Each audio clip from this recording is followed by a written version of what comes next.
Wow. Thank you very much, Alan and Joel, Reno, and everybody else who invited me up here.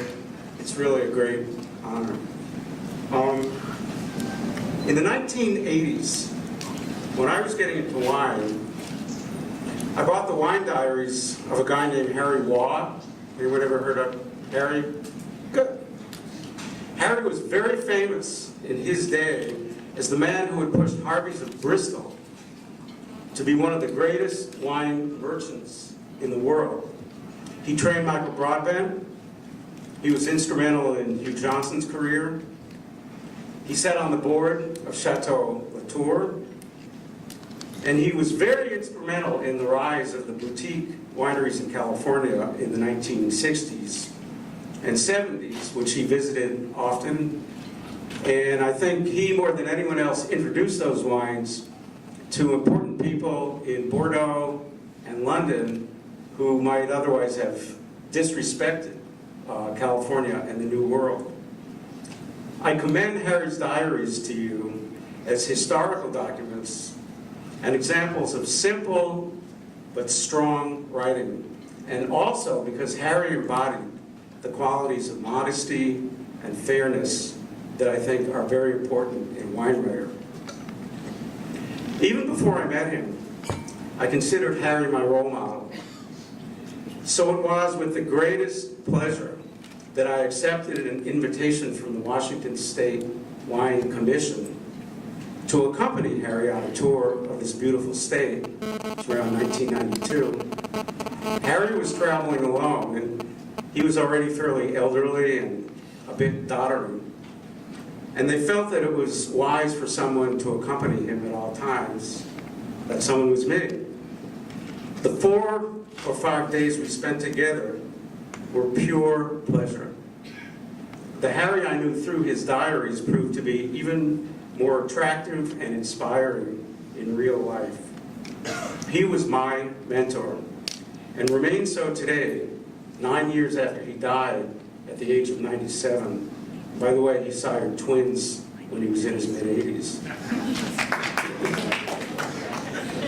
I received a spark from Harry Waugh that I have tried to keep glowing through all these years, tens of thousands of wines tasted, and millions of printed works. I bring up the subject of Harry Waugh for a reason. I am acutely aware at this stage of my life and career of being in a transitional phase of wine writing. Before me and my generation was what might be called the era of the ivory tower critic, when a small number of elite, white, male critics pronounced verdicts on the world's wines, and the rest of us listened and obeyed. That era was just starting to die when I became a wine writer in 1989.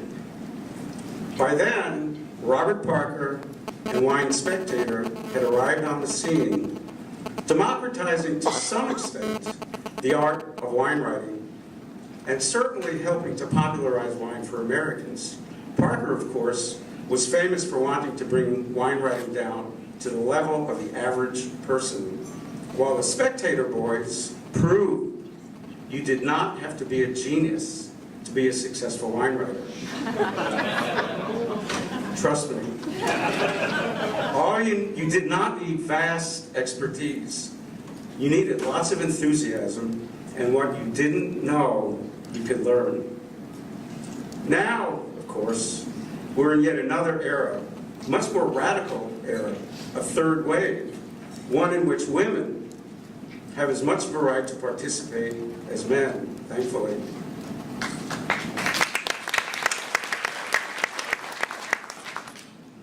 But first, I want to give some musings on my generation, and particularly I want to give a shout out to some of the California wine writers I've had the privilege to know over the last 25 years. People like Dan Berger, Steve Pitcher, Alan Goldfarb, Jim Lobby, Kathy Marks Hardesty, John Bonnet, Andy Blue, Glory Daniel, Wilfred Wong, the one and only immortal, and a few others who are no longer with us. I think we democratized wine writing even further.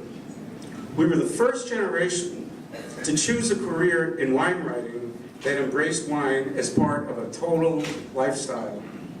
Remember, when the boomers came on the scene, wine was still viewed by the majority of Americans as a slightly suspect beverage consumed by snobs or Skid Row bums. Real Americans drank beer and liquor, if they drank at all. It says something about my generation that somebody like me was able to rise to a certain prominence. If there's one thing the boomers rejected, it was snobism. We believed in total meritocracy, in doing your own thing and following your passion. Each person was blessed with the ability to be who they were in all their glory. You didn't have to be anything special. You didn't have to conform to anybody's rules. You just had to be passionate about what you did. And I suppose we were lucky in that not many people really wanted to be wine writers back then. So there wasn't as much competition as there is now. The few of us who did want to be wine writers had a relatively easy time. I began at Wine Spectator because I had my heart set on it, and no one else wanted to, so they took me.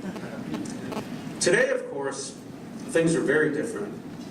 There's great interest in wine writing, as evidenced by the Wine Writers Symposium at Meadowood. And now, here we are at the Wine Bloggers Conference, 300 strong. That is eloquent testimony that the wheel is once again turning. The top-down, authority-driven model of elitism is giving way under force to one in which there are 1,000 voices booming, each expressing itself in a way that will not be silenced. This very paradigm shift forces us to examine it more closely. As Alan was saying, when the sponsors of this conference asked me to do this keynote, I asked them what they wanted me to talk about. And the first thing they replied was, quote, "This rift between some bloggers and some print media," end quote. I thought, okay, I get it. They want controversy. Now, I'm no stranger to controversy. But the more I thought about it, the more I felt that to focus on the rift, and there was one, would involve looking backwards, not forward. And I prefer always, in all things, to focus on the future. But we have gone through some tumultuous times in the 2+ years since I started blogging.